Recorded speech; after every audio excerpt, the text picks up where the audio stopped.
Hello friends, welcome to PSC insight. Kerala PSCയുടെ prelims എക്സാമിന് prepare ചെയ്യുന്നതിന് വേണ്ടിയിട്ട് ഒരു LD ക്ലർക്ക് എക്സാമിൻ്റെ പ്രീവിയസ് ഇയർ ക്വസ്റ്റ്യൻ പേപ്പർ നമുക്കിന്ന് ഡിസ്കസ് ചെയ്യാം. അതിൽ ഒന്നാമത്തെ ചോദ്യം, തിരുവിതാംകൂർ ഭരണാധികാരിയായിരുന്ന മാർത്താണ്ഡവർമ്മ ഡച്ചുകാരെ പരാജയപ്പെടുത്തിയ കുളച്ചൽ യുദ്ധം നടന്ന വർഷമേത്? ഓപ്ഷൻസ് 1741, 1731, 1841, 1840. ശരി ഉത്തരം ഓപ്ഷൻ എ ആണ്, 1741. അടുത്ത ചോദ്യം, പുരാതന കാലത്ത് കേരളവുമായിട്ട് യവന്മാർക്കും റോമാക്കാർക്കും ഉണ്ടായിരുന്ന വാണിജ്യ ബന്ധത്തിൻ്റെ ശക്തമായ തെളിവുകൾ ഉത്ഖനനത്തിലൂടെ ലഭിച്ച പ്രദേശമേത്? ഓപ്ഷൻസ് കൊച്ചി, കൊല്ലം, പുറക്കാട്, പട്ടണം. ശരി ഉത്തരം ഓപ്ഷൻ സി ആണ്, പട്ടണം. 23ാമത്തെ ചോദ്യം, സമുദ്രനിരപ്പിൽ നിന്നും താഴ്ന്നു കിടക്കുന്ന കേരളത്തിൻ്റെ ഭൂപ്രദേശം ഏതാണ്? ഓപ്ഷൻസ് കുട്ടനാട്, കൊട്ടാരക്കര, വളപട്ടണം, കോഴിക്കോട്. ശരി ഉത്തരം കുട്ടനാടാണ് സമുദ്രനിരപ്പിൽ നിന്നും താഴ്ന്നു കിടക്കുന്ന കേരളത്തിൻ്റെ ഭൂപ്രദേശം. അടുത്ത ചോദ്യം, സംഘടിച്ച് ശക്തരാകാനും വിദ്യ കൊണ്ട് പ്രബുദ്ധരാകുവാനും കേരളീയ സമൂഹത്തെ ഉപദേശിച്ച സാമൂഹ്യ ആചാര്യൻ ആരായിരുന്നു? ഓപ്ഷൻസ് നോക്കാം. ശ്രീനാരായണ ഗുരു, സ്വാമി വിവേകാനന്ദൻ, അയ്യങ്കാളി, നടരാജ ഗുരു. ശരി ഉത്തരം ശരി ഉത്തരം ഓപ്ഷൻ എ ആണ്, ശ്രീനാരായണ ഗുരു. അദ്ദേഹമാണ് സംഘടിച്ച് ശക്തരാകുവാനും വിദ്യ കൊണ്ട് പ്രബുദ്ധരാകുവാനും വേണ്ടിയിട്ട് കേരളീയ സമൂഹത്തെ ഉപദേശിച്ച സാമൂഹ്യ ആചാര്യൻ. അടുത്ത ചോദ്യം 25ാമത്തെ ചോദ്യമാണ്, കേരള മോഡൽ വികസനത്തിൻ്റെ സവിശേഷത അല്ലാത്തത് ഏതാണ്? ഓപ്ഷൻസ് കുറഞ്ഞ ശിശുമരണ നിരക്ക്, ഉയർന്ന ആയുർദൈർഘ്യം, ഉയർന്ന സാക്ഷരത, ഉയർന്ന പ്രതിശീർഷ വരുമാനം. ഇതിൽ കേരള മോഡൽ വികസനത്തിൻ്റെ സവിശേഷത അല്ലാത്തതായിട്ട് വരുന്നത് ഓപ്ഷൻ ഡി ആണ്, ഉയർന്ന പ്രതിശീർഷ വരുമാനം.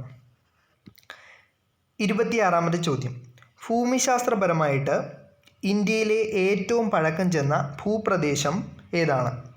ഓപ്ഷൻസ് ഹിമാലയ പർവ്വത മേഖല, ഗംഗാ സമതലം, ഡെക്കാൻ പീഠഭൂമി, ആൻഡമാൻ നിക്കോബാർ ദ്വീപുകൾ.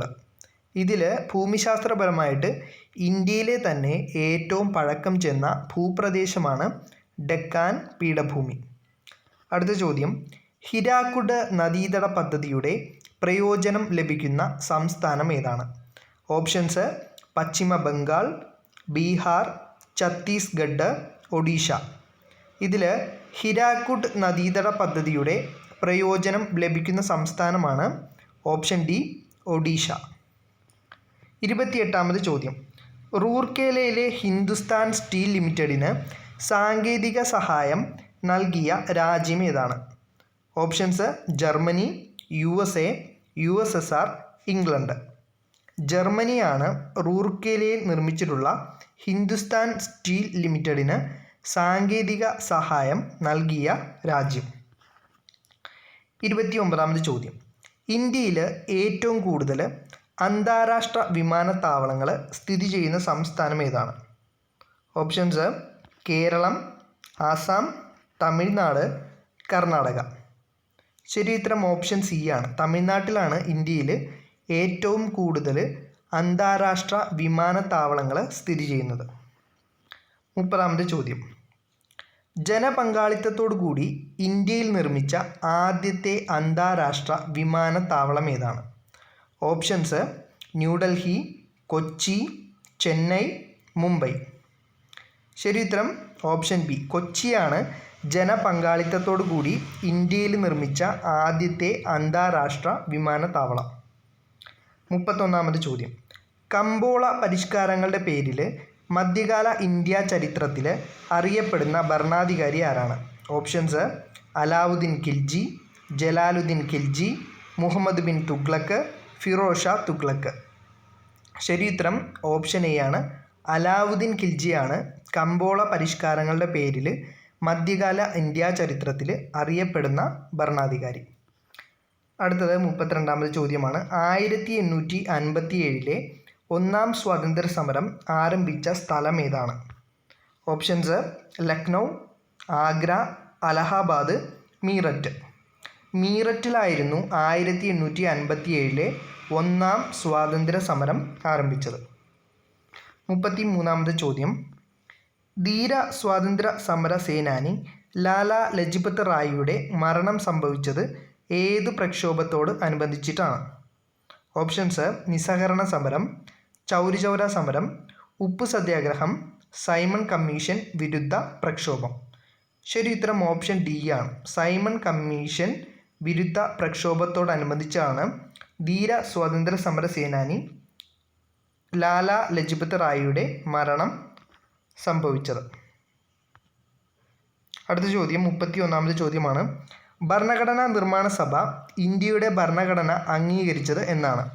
ഓപ്ഷൻസ്: 1949 നവംബർ 26, 1949 ജനുവരി 26, 1950 ജനുവരി 26, 1947 ഓഗസ്റ്റ് 15. ശരി ഉത്തരം ഓപ്ഷൻ എ ആണ്.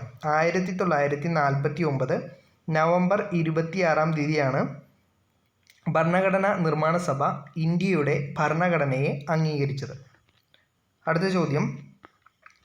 ഇന്ത്യയുടെ വിദേശ നയത്തിൻ്റെ അടിസ്ഥാന പ്രമാണമായ ചേരിചേരാ നയം അന്താരാഷ്ട്ര തലത്തിൽ അംഗീകരിക്കപ്പെട്ട ബാന്തൂങ് സമ്മേളനം നടന്നത് ഏത് രാജ്യത്ത് വെച്ചാണ്?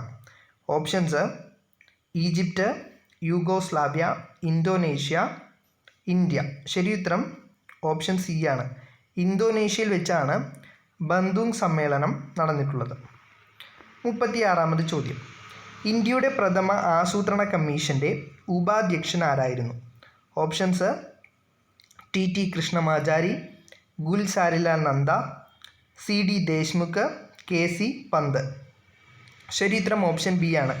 ഗുൽസാരിലാൽ നന്ദയാണ് ഇന്ത്യയുടെ പ്രഥമ ആസൂത്രണ കമ്മീഷൻ്റെ ഉപാധ്യക്ഷനായിരുന്ന വ്യക്തി. അടുത്ത ചോദ്യം. വൻ വ്യവസായങ്ങൾക്ക് ഊന്നൽ നൽകിയ ഇന്ത്യൻ പഞ്ചവത്സര പദ്ധതി ഏതാണ്?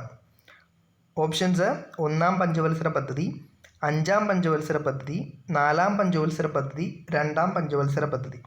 ഇതിലെ 2-ാം പഞ്ചവത്സര പദ്ധതിയിലാണ് വൻ വ്യവസായങ്ങൾക്ക് ഊന്നൽ നൽകിയിട്ടുള്ളത്. PC മഹലനോബിസ് മോഡലാണ് 2-ാം പഞ്ചവത്സര പദ്ധതി.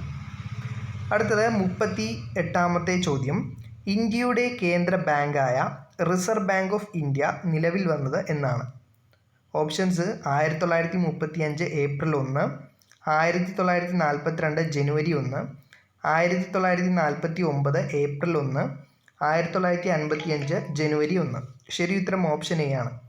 1935 ഏപ്രിൽ 1-നാണ് ഇന്ത്യയുടെ കേന്ദ്ര ബാങ്കായ റിസർവ് ബാങ്ക് നിലവിൽ വന്നത്.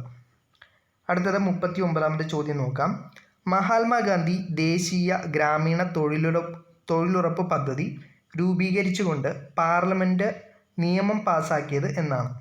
Options: 2008 September 2, 2004 August, 2005 September, 2006 August. ശരി ഉത്തരം ഓപ്ഷൻ സി ആണ്. 2005 സെപ്റ്റംബറിലാണ് മഹാത്മാഗാന്ധി ദേശീയ ഗ്രാമീണ തൊഴിലുറപ്പ് പദ്ധതി രൂപീകരിച്ചുകൊണ്ട് പാർലമെൻറ്റ് നിയമം പാസാക്കിയത്. അടുത്തത് ഇന്നത്തെ അവസാനത്തെ ചോദ്യമാണ്. 40ാമത്തെ ചോദ്യമാണ്. ഇന്ത്യൻ ഭരണഘടനയിൽ എത്ര ഷെഡ്യൂളുകളാണുള്ളത്? ഓപ്ഷൻസ്: 395, 12, 8, 9. നിലവിലെ ഇന്ത്യൻ ഭരണഘടനയിൽ 12 ഷെഡ്യൂളുകളാണ് ഉള്ളത്. അപ്പോൾ ഇത്രയും ചോദ്യങ്ങളാണ് ഇന്നത്തെ സെക്ഷനിൽ ഉൾക്കൊള്ളിച്ചിരിക്കുന്നത്. കൂടുതൽ ക്ലാസ്സുകൾ ലഭിക്കുന്നതിന് വേണ്ടിയിട്ട് ഈ ചാനൽ സബ്സ്ക്രൈബ് ചെയ്യുക. താങ്ക്